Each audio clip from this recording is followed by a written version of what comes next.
Coming up on Locked On NBA Daily. Is it official? Did the NBA save the All-Star game? Meanwhile, Adam Silver delivers his sternest statement yet on tanking and hinted at potential radical fixes. Plus, Anthony Edwards won All-Star MVP, but was he the guy we were most impressed with? Locked On NBA starts now.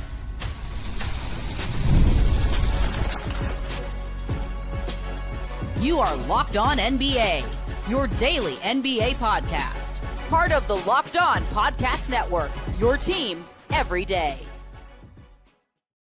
Hello and welcome back to Locked On NBA Daily, part of the Locked On Podcast Network, now the #1 sports podcast network. However you're tuning in on YouTube or on your podcast app, thanks for making us your first listen every day. Today's episode is brought to you by FanDuel. Use your profit boost on an NBA future and get entered for your chance to win a trip to the NBA Finals. Play your game with FanDuel, the official sports betting partner of the NBA. I'm Wes Goldberg. Today we're reacting to a bunch of news out of All-Star Weekend, including whether or not the NBA is planning something radical to solve tanking. We're doing it with the help of Locked On's local experts. I have two of the best with me as always. From the Locked On Nuggets podcast, senior NBA writer for the Action Network, it's Matt Moore. Matt? Just when I thought I was out, they pull me back in. From the Locked On Bulls podcast, he's a Bears and Bulls creator for Bleacher Report. It's Haize. I think last night proved what we've all been saying. The young guys have to care. All it took is Wemby to start dunking on fools for people to start caring. Let's start right there, man. I really enjoyed that All-Star game. I thought the format mostly worked. I do have some small concerns with it. We can get to that in a little bit here, but I thought the players were bought in. It seemed like the reviews were mostly really positive from people. Matt, I'll start with you here. Do you think that the All-Star game benefited the most from A, the format, B, the players just caring more, or wild card C, NBC getting the broadcast? I think the format really did something. I think that the presentation was really great by NBC. I really loved Reggie and Jamal on the call this weekend. They were awesome. But I think the format did kickstart something. I think they collectively understood, like, hey, we got to do something here. Like, it's getting bad. I think also that with it being the world and that kickstarting a little bit of pride of like, no, basketball belongs to the USA. No, we are the best in the world of basketball.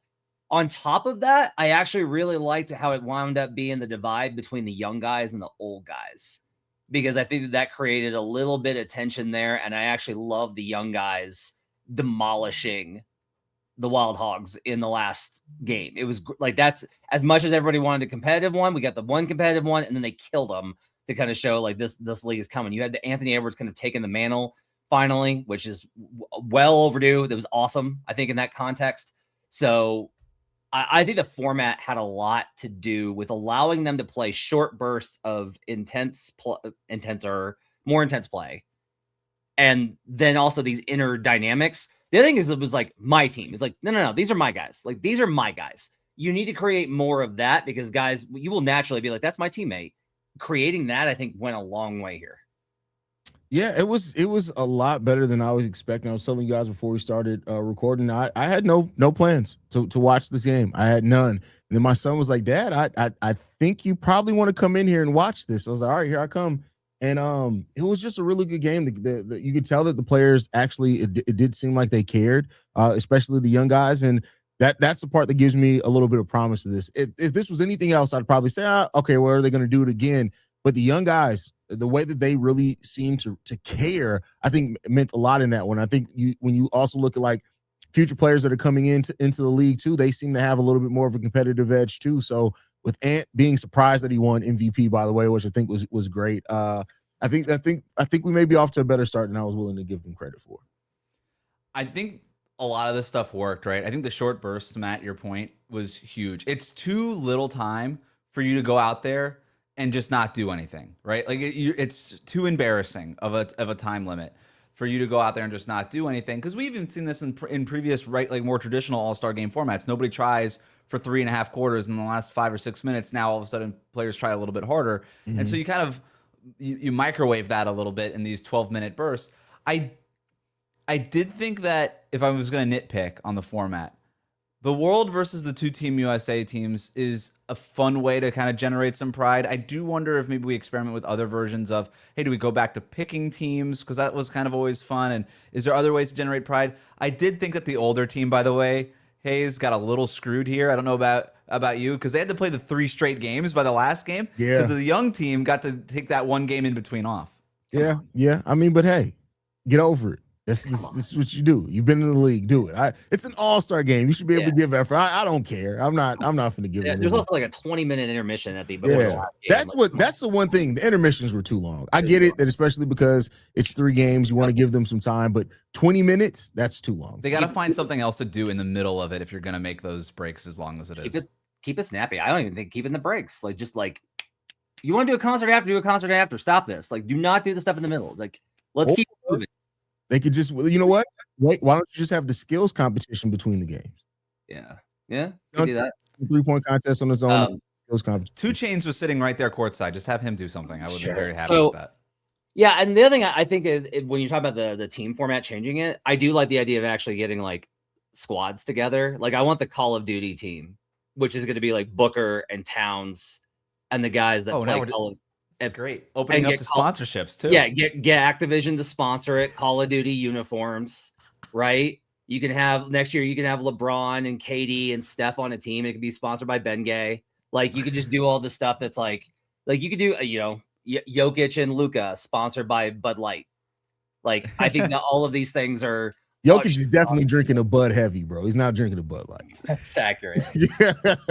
I like the idea of these guys putting their teams together and then like shopping their teams around to different brand partners. They can have that part of All-Star Weekend where all the brand partners have booths out there and they make their pitches, and you could film that and show it to everybody. So Matt, you kind of answered it there in terms of the format part. Haize, you mentioned at the top of the show, there's something about the players just trying harder. How much of this was just them, like guys like Victor Wembanyama and Anthony Edwards, just setting a tone to a point where LeBron and KD and these guys kind of had to step up at risk of getting embarrassed versus the format? And like there was a lot of like random dunks too. Like, we shouldn't overstretch that. What are you saying, Haize? No, but I was saying I think the effort is the most, like, regardless of the format. The format to me was cool as far as from that, but I think regardless of whatever format you have, if you get players that care and give effort, that's going to be the thing that makes it most entertaining. The format it's gimmicky. Formats in general inherently are gimmicky, but it's the effort part of it that I think really made the difference. The funny part to me was that they were basically running like a half-ass press. Like, they were just like, they were showing like press a little bit to be like, oh, look at us, we're trying. Like, there was a lot of fake effort. I think the players would tell you in that game, but that's fine because like that's really all we're asking for. Like, we don't want you getting hurt. We don't want you getting, but like Cade also had 2 absolutely awesome blocks on Brandon Ingram. Like, there were plays that were made. My favorite player, by the way, in all of the All-Star activities was Jalen Duren, who was like, I am here because I rebound and dunk. So you know what I'm going to do? I'm going to rebound and dunk. It was great. I loved it. We got a couple of chase down blocks from LeBron.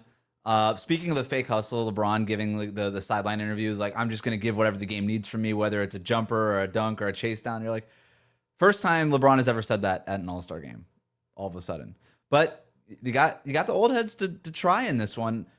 I think a lot of this has to do with the format. I think these guys are sold on, I just got to go out there and these guys are playing, of the 12 minutes, 7-8 minutes, the top guys. And you still got the 3 guys off the bench to come in and spell some of these guys. I just think it's really hard to go out there and just be like, hey, I'm going to just lie on the ground Steph Curry style during during my 5-minute burst here. It's just too hard, Haize. Yeah, I mean, it is. I think you preserve the quality of the game a little bit because these guys they're not gonna go out there and play 48 minutes of total effort. Like, that's just not gonna happen. So, right. Last question, both of you. Keep it? Are we keeping this, or are we done with experimenting at least for now? Matt, start with you. Keep it. Like, the All-Star game is not back. It's not back all the way, but we hit a wall and started to come the right direction this year, and that's enough progress to go ahead and keep it. If we do this 2 years in a row and you get good effort out of the All-Stars, I'm willing to go back to East-West, but they got to prove to us they can do this more than 1 year before we can kind of go back. Haize? Yeah, I think what you've seen in this one, like, keep it the same, don't change it again, and let's just see if it's as entertaining next year, and then make your decision. Like I said, I like it. I like 95% of it. I say keep it. I would like to try to figure out a way to break out the teams in some sort of East-West. I know there's 3 teams and those are 2 directions, and maybe that's hard, but I'd like to figure out some sort of way of doing that. One of the events at All-Star Weekend is Adam Silver's annual press conference. This year, he made his strongest statement on tanking that we've heard from him yet. We'll talk about what he said after this. Today's episode of Locked On NBA Daily is brought to you by FanDuel. Ever wanted to experience the NBA Finals live and in person? FanDuel is giving you the chance to turn that dream into reality with their NBA sweepstakes. Here's how it works. Use your profit boost on any NBA future, and you'll automatically be entered for a shot to win an NBA Finals trip for two. That's right, flights, tickets, the whole shebang. And if you're already looking at abroad and thinking about which team can make a deep run, this is the perfect time to lock in. I love futures this time of year, whether it's picking a team to win a championship or grab a conference title. It adds that extra layer of excitement to every game down the stretch. And now, not only can you pick cash, or not only can your picks cash in, but it could also send you to the NBA Finals. Visit FanDuel.com to get started. Use your profit boost on any NBA future and get entered for your chance to win a trip to the NBA Finals. Play your game with FanDuel, the official sports branding partner of the NBA.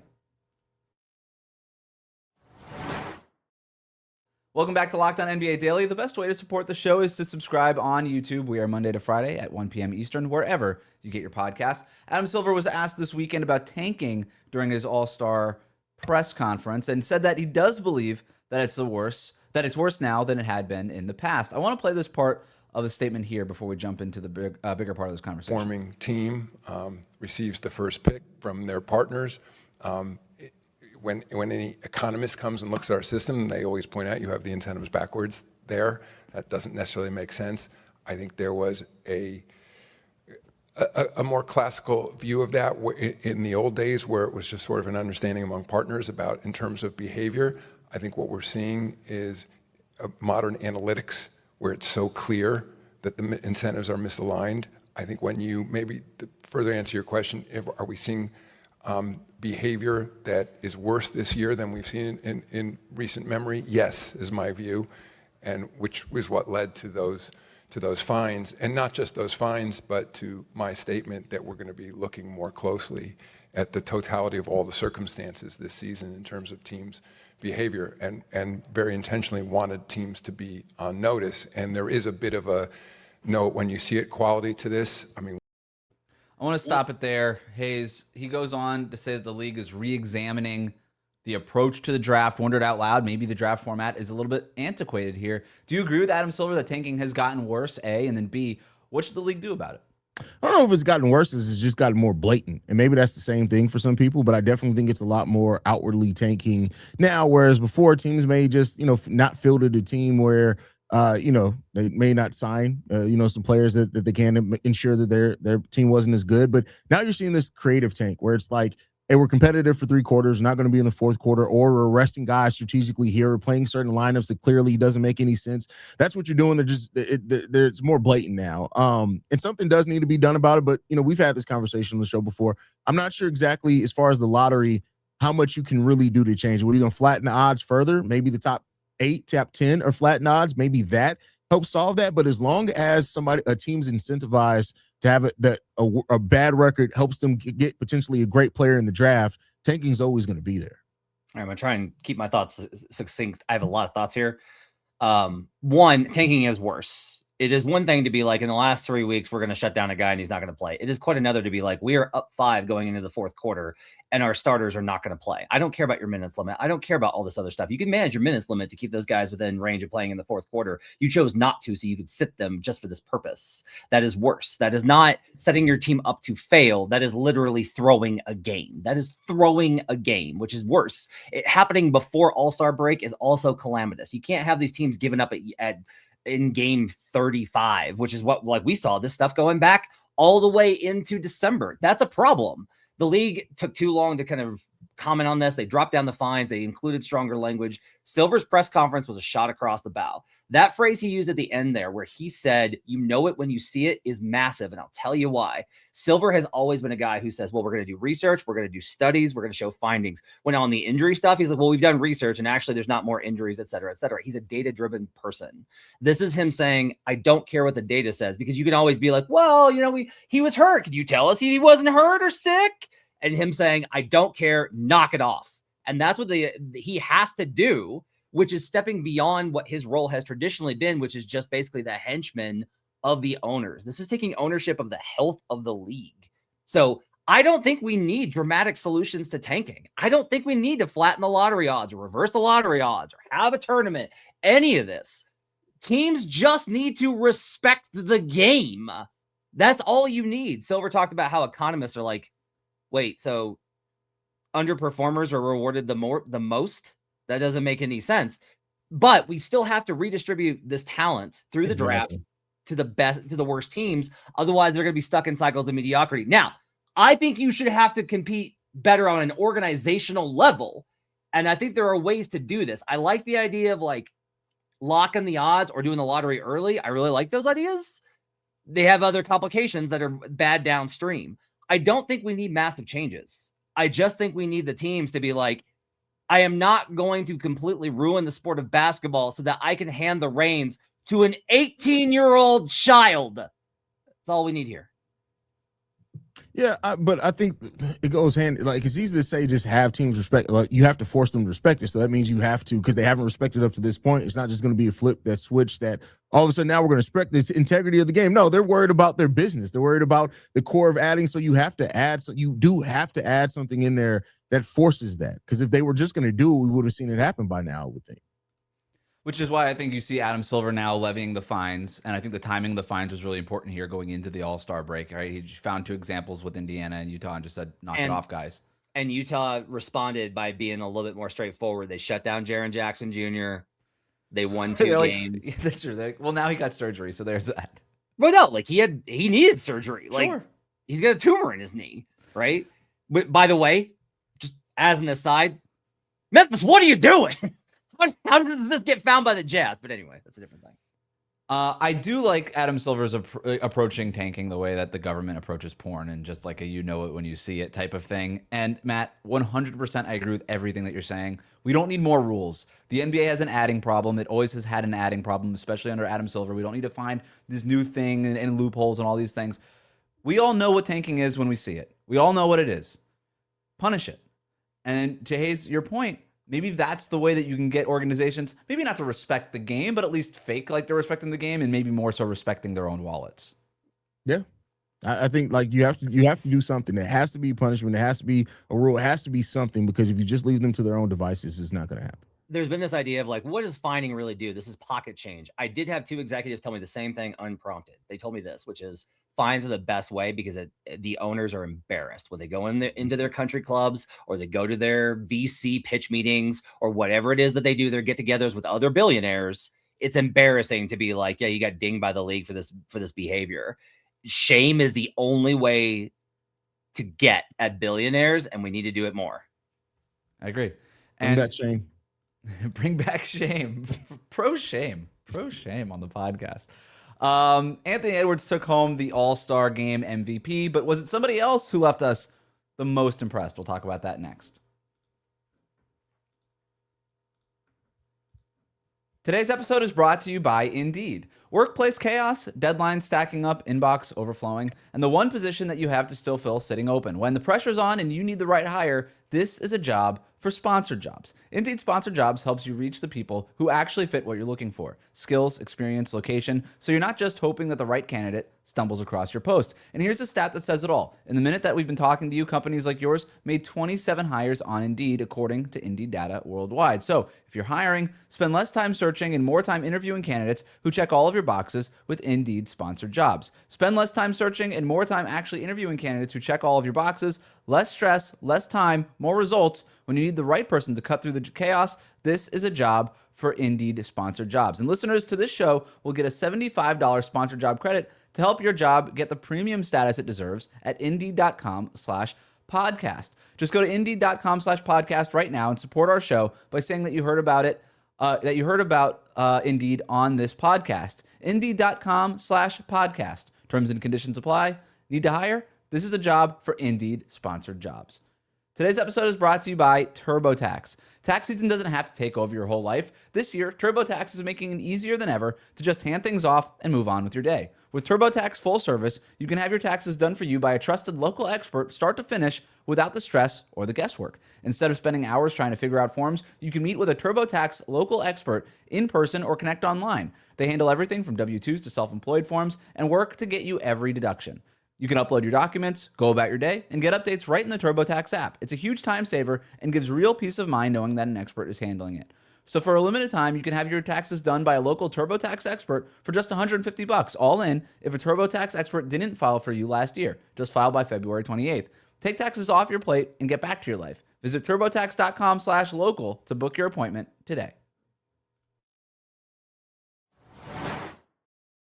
Thanks for making Locked On NBA Daily your first listen every day. The Locked On Podcast Network has a show for every team. Find your favorite in the Locked On Podcast Network. Anthony Edwards won the All-Star Game MVP, but Kawhi Leonard, he also got some votes. First, let's hear from Locked On Timberwolves on Ant's big night. Clutch moments from Anthony Edwards in both of the first two games played by U.S. Stars. Ultimately, Stripes wins that one, and then they beat the World by 3, which then allowed Stars and Stripes to play for the championship game, which ended up being a blowout. Ant with 32, 9, and 3 across 26 minutes across 3 games, and a fantastic performance from Anthony Edwards. Then when they needed him in clutch moments in each of these games, Anthony Edwards did step up and try and carry his team. Anthony Edwards ends up getting MVP of the All-Star Game. Kawhi Leonard got a handful of votes. Haize, did they get it right? I think they did. It was such a great game for him and intensity that he played with. I think you had to give him the MVP. Matt? Yeah, I don't know. Who was the best player on Sunday? For the most part, it was Ant. But yeah. Kawhi had maybe the highest peak of everybody. It was Kawhi. Kawhi was the best player. Kawhi was the best one player. Game. Yeah. How many did Ant have in the final? Do you know? I think it was like 5. Yeah. Like Maxey was great in the final. Mm-hmm. Maxey was awesome in the final. Mm-hmm. I don't know. I think the MVP format is a little bit weird, honestly. That's one of the things is you have to keep MVP because it's such a big historical part of the league. But it's a little bit weird in this format where it's like you could be really good in the first game and not do anything in the third game and do a little bit in the second game. And it's kind of weird. I kind of think Kawhi was a bigger story this weekend in terms of his performance than Ant. But Ant, I think taking the reins and being that guy is really significant because he has not wanted to do that. And it was good. I really enjoyed him being like, yep, it's me. I'm that guy. It's me. You mentioned something really interesting there about Kawhi. I want to put a pin in that because, Haize, you mentioned earlier in the show about the young guys stepping up and having that competitive edge. I never asked you specifically. I mean, Anthony Edwards, was he that guy? Was it Victor Wembanyama? When you look at the young guys who stepped up, that kind of did feel like maybe a passing of the torch a little bit. And they said, you know what, old heads, you're not going to set the tone for this anymore. We are. It did. It was Ant. It was Wemby. It was like those guys led the way. Like I said, it's amazing how I woke up a little bit once Wemby started dunking on fools. That was really a kind of a turning point in that. It was like, oh, they're taking this seriously. Now everybody else woke up to it. So I think especially being those two, you have those two that play with that level of intensity. I think that really does truly set the tone, hopefully for the younger guys coming up behind them. It's face of the league stuff. Matt, back to your Kawhi point. Oh, I was just going to say, just so we're clear, Team World let down Wemby. Huge. Just absolutely let him down. Between Jokic and Luka just coming out there for 5 minutes and then being like, "We're out." Yeah, tough. I mean, yeah. I have a really hard time with this one in particular because it's like those guys are both coming off of injuries that they really do not want to re-aggravate. Mm-hmm. Like Jokic has been bad for 2 weeks, but also just like, just sit out, man. Just say that. Oh, nope, sorry, knee soreness, can't play. Just sit out. Anyway, go ahead. No, it's a fair point because Team World ended up basically just being Team Wemby, right? Yeah. That's just a tough lift for him. To your point, you said that Kawhi was the biggest story. That's a really interesting way to kind of reframe this conversation, Matt. Congrats, Anthony Edwards. You won MVP. We're moving on to Kawhi now. Why did you think he was the biggest story from Sunday? I mean, highest points of anybody. He had 37 points, which is 5 more than Ant. He had 9 rebounds, 3 assists, 4 steals. Like, did you find a cumulative box score somewhere on this? I did. You can find it at nba.com/stats. And you just change it from regular season to all-star. Wow, it's amazing. If you've been on the internet for more than 10 minutes. So I think That was unnecessary, Matt Moore. so. I think A Monday sideswipe. I think I think the biggest thing here is it's the carryover from the last. Like Kawhi has been, as much as I am the biggest Kawhi critic on the internet. I'm the only one I feel like who was willing to be like, he's not this guy that everyone says he is. He's been the best player in basketball the last 2 months. He's been the best basketball player in basketball the last 2 months. Now, some of that's Jokic being injured, it's Shea being banged up. He's been the best player in basketball the last 2 months. And then he has this performance. And like he is playing at that level right now. I don't know. I don't think it lasts much longer because it never does with him. But right now, at this time, Kawhi is playing at a level that it's not as good as 2017 because he was insane then. But he is playing at an incredibly high level right now across the board. His shot making right now, Haize, might be even better than back Yeah, then. this is maybe his best. Somebody correct me if I'm wrong. This is his best jump shooting season ever. It feels like it, right? I mean, this Yeah, guy's just it has making to be. everything. So, like, yeah, the shot that he's the way that he's shooting the ball is tremendous, and the Clippers better hope that he keeps it up so they can trade him this offseason. Well, that's sort of what that's the part I can't square here. We've got Kawhi playing, let's just say, the best he's ever played, right? Or something close to it. And yet you've got the Clippers just a few days ago trading away his best teammates, Ivica Zubac and James Harden. They're going nowhere. They've already basically broadcast to the entire NBA world, we're pretty much done with this entire Kawhi thing. In 2020, come 2027, we're going to clear the decks and we're going to reload around, I guess, Darius Garland now. Like, what do you do with this if you're Kawhi? What do you do with this if you're the Clippers? And not to mention, we might have a punishment coming down the pike here for Kawhi Leonard within the next few months. I don't know, and that's the thing. Like, correct me if I'm wrong, because maybe my timeline is off on this. The contract that is in question is not the current contract he's on. He signed another contract since then, right? Yes. Okay, so I don't know if they can really punish him so much as the Clippers organization. So we'll see what happens this offseason. Like, I'll tell you what, Kawhi's playing this way and the Clippers are in a full reset and rebuild, and you can get him for matching salary and picks, you'd be crazy not to try to get Kawhi Leonard after the season that he's having right now. It's an interesting place to go with this. Hey, it's 2026. Laws and rules don't matter. That's They okay. can just decide what they want. I mean, listen, when he's a Miami Heat next year, then let's see if Wes. No. We're We're not not going to speak that into existence. Someone, a Lakers fan did text me this weekend and say the funniest outcome here would be that after the All-Star game, when he's playing like this, they void his contract and he signs as a free agent with the Los Angeles Lakers. Of course, a Lakers fan. Of course, a Lakers fan would say that. Look, the answer to like what it has been a calendar year since they had a star player drop into their lap. I mean, it's been a while. It's been a drought. Yeah. It is funny that if you're like, because you're like, well, what should they do here? The answer is like they should have traded him at the deadline. Right. Like, why did you not? Like, you had 45 minutes to be like, everybody get your calls in. Let's go. 45 minutes. Best offer on Kawhi. Like, move it or lose it. This is it. Everything must go. And they could have gotten so much more, right? Like, what do the Bucks do in that situation? Ooh. Like, what stupid thing do the Bucks do if they're rebuttal like, though, Matt?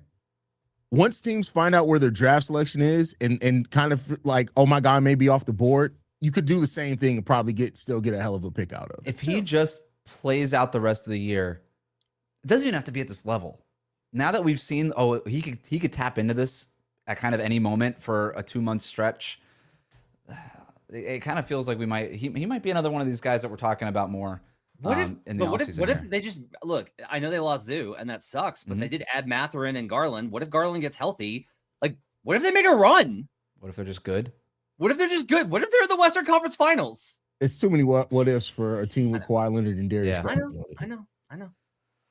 If you like what you heard today, subscribe to Locked On NBA Daily wherever you get your podcasts, including on YouTube. Thank you to Matt and Haize for their expertise every day. Thank you for making the Locked On Podcast Network your first listen. We'll see you right back here tomorrow on Locked On NBA Daily.